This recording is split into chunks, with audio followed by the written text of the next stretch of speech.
प्रिय दर्शकों, आप सभी का स्वागत है हमारे इस YouTube चैनल पर। दर्शकों, बहुत बार ऐसा होता है कि आप लोग अपने लग्न चार्ट को लेकर के बहुत ज्यादा डर जाते हैं या बहुत ज्यादा उत्साहित होते हैं कि आपके लग्न के अंदर तो ये ग्रह उच्च का है या नीच का है, ये योग बन रहा है, ये योग नहीं बन रहा है, या इस तरह की स्थिति बन रही है, या काल सर्प योग बन रहा है, या गुरु चांडाल योग बन रहा है, या विश्युति बन रही है, ग्रहण योग बन रहा है। ऐसे बहुत सारे योगों को लेकर के आप लोग चिंतित भी होते हैं, तो कुछ अच्छे योग को लेकर के आप लोग खुश भी होते हैं। जैसे अगर गज केसरी योग बन रहा है तो आप लोग बड़े खुश होते हैं।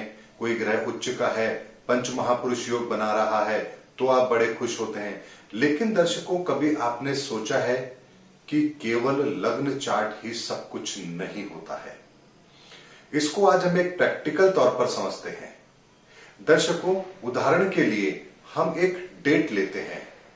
आज 16 जनवरी 2021 दिन में 12 बजे का समय है। जन्म स्थान हम जयपुर लेते हैं। अब इस समय पर जो लग्न चार्ट बन रहा है इसे आप स्क्रीन पर देखिए। दर्शकों, इसके अंदर मेष लग्न की कुंडली बन रही है और आप देखिए सभी ग्रहों की प्लेसमेंट किस तरीके से है और कौन सा ग्रह किस नक्षत्र में बैठा हुआ है। यहां पर आपको एक चीज देखने को मिलेगी कि यहां पर जो ग्रहों की स्थिति है इसे आप बड़े ध्यान से देखिए या इसका स्क्रीनशॉट लेकर के रख लीजिए। अब हम बात करते हैं 17 जनवरी 2021 की। समय ठीक वही रहेगा, स्थान भी वही रहेगा, सिर्फ हमने ठीक 24 घंटे बाद की कुंडली बनाई है। अब आप इस कुंडली को देखिए। दर्शकों, यहां पर भी आपको ग्रहों की वही स्थिति देखने को मिल रही है। यानी कि यदि आप दोनों कुंडली को सामने रखेंगे तो आपको यहां पर कोई भी फर्क नजर नहीं आ रहा होगा, लेकिन डिग्रीज में कुछ फर्क आएगा और चंद्रमा की डिग्री में भी यहां पर फर्क आएगा। लेकिन साथ ही दर्शकों, यहां पर सारे के सारे ग्रह अपने नक्षत्रों में ही हैं, लेकिन चंद्रमा का नक्षत्र यहां पर बदल गया है।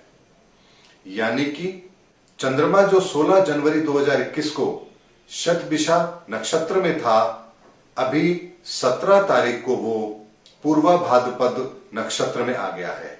यानी कि यहां पर जैसे ही नक्षत्र बदला है, उसके अलावा यहां पर आप देखेंगे तो सभी चीजें आपको सिमिलैरिटी के साथ एक ही जैसी नजर आ रही हैं। लेकिन दर्शकों, अब यदि हम इस कुंडली का अध्ययन करें तो आप कैसे ये आइडेंटिफाई करेंगे कि इस जातक और इस जातक के बीच में क्या फर्क होना चाहिए? दर्शकों, यदि हम ग्रहों की बात करेंगे तो उसके आधार पर गुण इन्हें बराबर मिलेंगे, एक जैसे मिलेंगे, ऐसा आप कह सकते हैं। लेकिन दर्शकों, जैसे ही चंद्रमा का नक्षत्र बदला है, यहां पर इनकी महादशाएं भी बदल जाएंगी। यानी कि जो 16 तारीख की अगर हम बात करें, 16 जनवरी 2021 की कुंडली की बात करें, तो उन्हें जन्म के साथ राहु की महादशा भोगने को मिली है।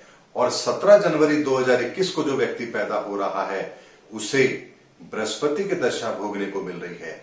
मान लीजिए यदि राहु एक कुंडली में योग कारक है तो वो जातक अपने जीवन के अंदर उस महादशा को भोगेगा, क्योंकि चंद्रमा जिस नक्षत्र में है उस नक्षत्र के स्वामी राहु हैं। लेकिन एक दिन बदल जाने से लग्न चार्ट नहीं बदल रहा है, लेकिन चंद्रमा अपना नक्षत्र बदल चुका है।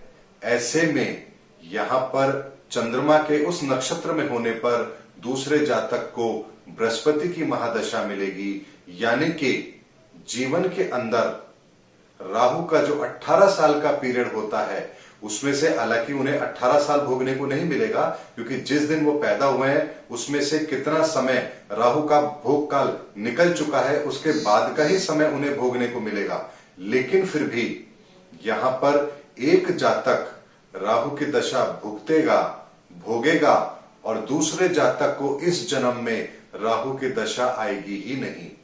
दर्शकों, इतना बड़ा डिफरेंस हो जाता है कुंडली के अंदर, महादशाओं के अंदर और चंद्रमा के नक्षत्र के बदलने पर। इसीलिए दर्शकों, कभी भी कुंडली को देख करके उत्साहित मत होइए और डरिए भी मत। जब तक कि आप उस पूरी कुंडली को ढंग से ना समझ लें कि यहां पर आपको भोगने के लिए कौन सा समय मिल रहा है, कौन से नक्षत्र के अंदर चंद्रमा है और उसके आधार पर कौन सी महादशा आपको भोगने को मिल रही है, उसी के आधार पर यह तय होगा कि आपको जीवन के अंदर किस तरह की परिस्थितियां मिल रही हैं और आप उसका उपयोग अपने जीवन में कैसे करेंगे।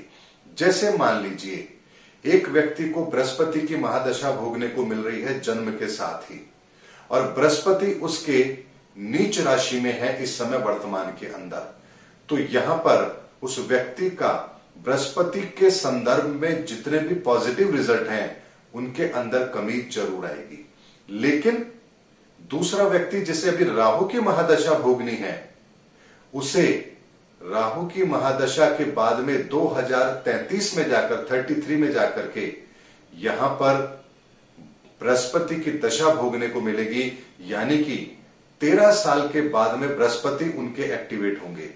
ऐसे में वो 13 साल जो अभी राहु के हैं, ऐसे में उन्हें राहु के कारण से जो प्रभाव मिलने चाहिए वह उस चीज को भोगेंगे और दूसरा जातक बृहस्पति के प्रभाव को भोगेंगे।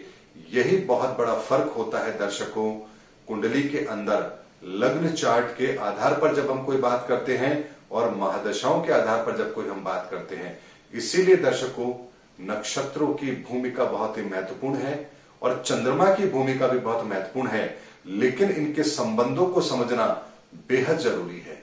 इसीलिए जब तक आप अपनी पूरी कुंडली को डीप एनालिसिस ना कर लें, तब तक कभी भी इस निष्कर्ष पर ना पहुंचे कि आपका समय अच्छा है या बुरा है, क्योंकि जो भोग काल आपको भोगने को मिल रहा है वही तय करेगा कि आपका जीवन कैसा होगा।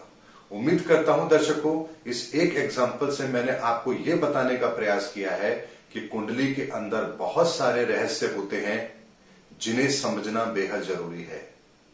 अगर उन रहस्यों को आप समझेंगे तो ये ज्योतिष विद्या इतनी आसान लगेगी कि इससे आसान फिर कुछ और हो ही नहीं सकता। इसीलिए दर्शकों, स्वयं समझिए, स्वयं अपने जीवन का अध्ययन कीजिए और स्वयं निर्णय लीजिए कि आपको आने वाले समय के अंदर अपना कैसे रास्ता तय करना है। उम्मीद करता हूं मेरा वीडियो आपको जरूर पसंद आया होगा। अगले वीडियो में आपसे फिर मुलाकात करेंगे, तब तक हमारे चैनल पर बने रहिए। जय हिंद, जय भारत।